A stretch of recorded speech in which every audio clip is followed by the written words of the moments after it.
Hello folks, and welcome to another episode of Let's Play Final Fantasy VI. It's Cell 58, and now that we've gotten Go-Go, there are just a few more things to do before we're ready to tackle Kefka's Tower. And I'm gonna check out Figaro Castle, see if there's anything that I can do there. Because I feel there's something that I should be doing there. Yeah, we don't have that much left to go with the game, so let's see. There's this area, there's Ebon Rock, there's the Phoenix Cave, there's the Fanatic's Tower, and then there's Kefka's Tower. I can't really think of anything else. Well, there's the Coliseum. I'll do a special episode on that. But that won't be for a while. Yeah. But yeah, basically there shouldn't be a whole bunch left. Maybe a week, 2 at the max. I don't know. Well, it depends on how fast I crank these out. I have been cranking out these videos pretty quickly, and you know, I have to realize that everyone has a life, and I gotta stop getting antsy and wanting to just push these episodes out. So I'm sorry if I'm going too fast. Let me know, actually. You write a comment and let me know if I'm putting out these videos too fast, or if it's just fine or whatnot. Anyways, so now we are going to check out the passage underneath Figaro Castle, because we have stopped and hit something. Alright, so we're going to fight a lot of these enemies. There isn't too many different enemies to fight, and this is a great place to bring Strago to learn some new lores. There's like Discord or Dischord, whatever they call it. They have Flare, Muddle. They're level based. Flare, Muddle, Death, Clean Sweep. I think there's another one. I'm just not getting it. I like Clean Sweep. I thought it's a pretty good water-based magic attack. And then the levels, they're always okay, but you have to know what level your enemy is in order for it to be useful. And of course, you know, his lores, I think they just don't compare to what his real magic can do. Whatever. So, we get a wing edge. Woo! There's some good treasure here, and then there's some not so good treasure here. Alright, so we got the Doom Darts, and I'll equip that onto Setzer. Now, they're not really darts, they're cards, and I think Ted Woosley got it mixed up when he did the translation, because there's the Doom Darts, which are cards, and then there's something that's supposed to be cards that are darts. So, I think he just mixed up what was what. There you go, yawning again! I don't yawn any other time in the day except when I'm doing commentaries. It's really strange. Alright. All these battles.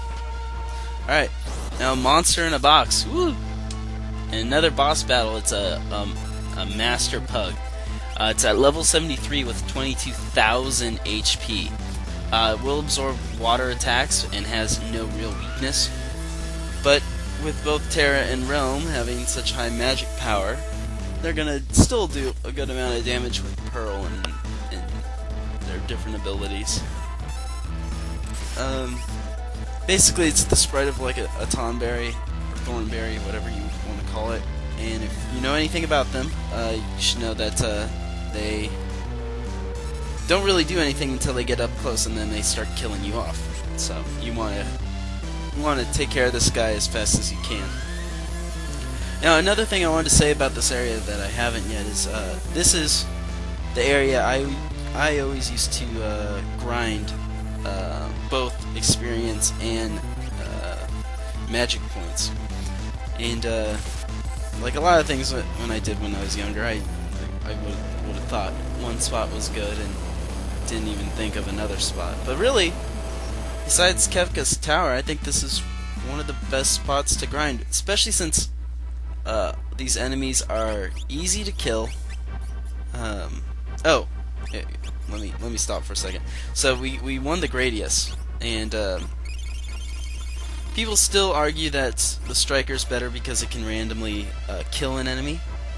And actually, I agree with it. I just figured I'd equip the Gradius and show it off for a little while.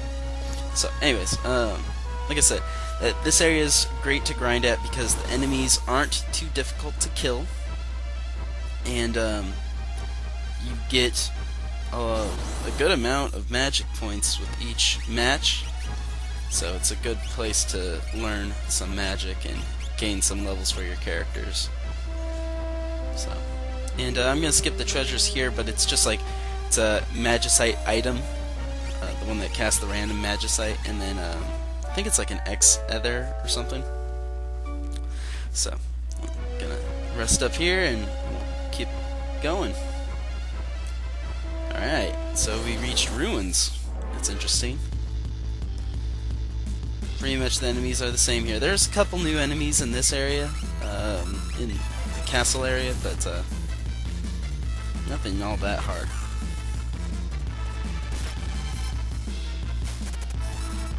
Taking care of business every day. Taking care of business, working overtime and working out.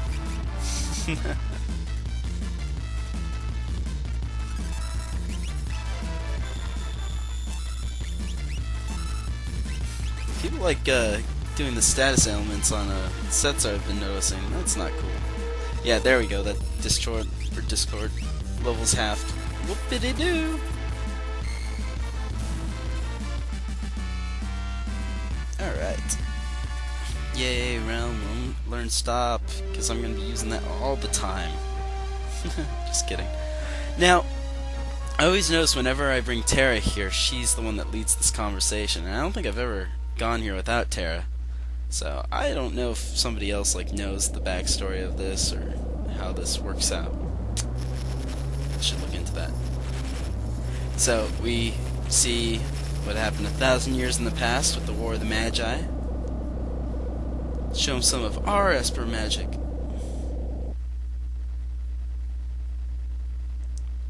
Battle was waged here.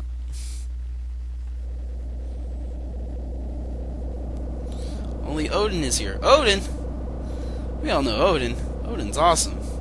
He's been in multiple Final Fantasies, including Final Fantasy IV. And I think my favorite version of him was in Final Fantasy VIII,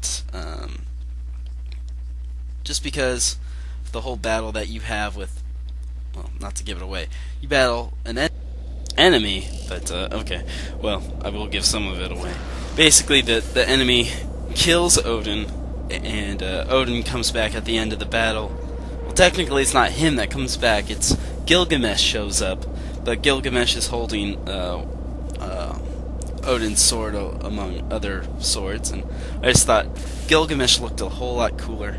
I thought Odin was a lot more useful because when he showed up it was just to kill everyone, whereas Gilgamesh has like 6 or 8 different swords and they all do different things, and you know, it's just a random chance.